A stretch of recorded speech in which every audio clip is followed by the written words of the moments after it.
Big boss Marathi season 5 यात रितेश सरांनी चांगलाच मोठा भाऊचा धक्का दिलेला आहे. या आठवड्यात झाले आहे शॉकिंग इव्हेक्शन. नमस्कार मित्रांनो, स्वागत आहे तुमचं आपल्या DC चर्चा या चॅनलवरती.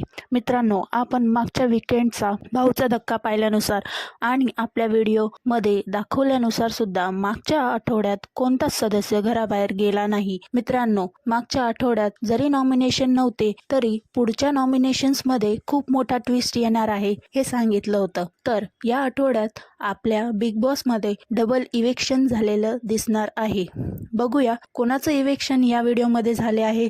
तर त्यासाठी रिक्वेस्ट करते की व्हिडिओला लाईक आणि चॅनलला सबस्क्राईब नक्की करा, जेणेकरून तुमच्यापर्यंत बिग बॉस मराठीचे नवीन अपडेट पोहोचतील. तर मित्रांनो, या आठवड्यात 4 सदस्य नॉमिनेशन्स झाले होते. कालच्या एपिसोडमध्ये पाहिल्यानुसार त्या 4ही सदस्यांना डेंजर झोनमध्ये बोलवले गेले आणि तिथे बिग बॉसने डबल इव्हेक्शन होणार याची मोठी अनाउन्समेंट केली. तर मित्रांनो, या 4 सदस्यांपैकी 2 सदस्य म्हणजेच सूरज आणि अभिजित हे दोघेही सेफ झाले आहे आणि बाकीचे 2 सदस्य घराबाहेर गेले, ते म्हणजेच योगिता चव्हाण आणि निखिल दामले.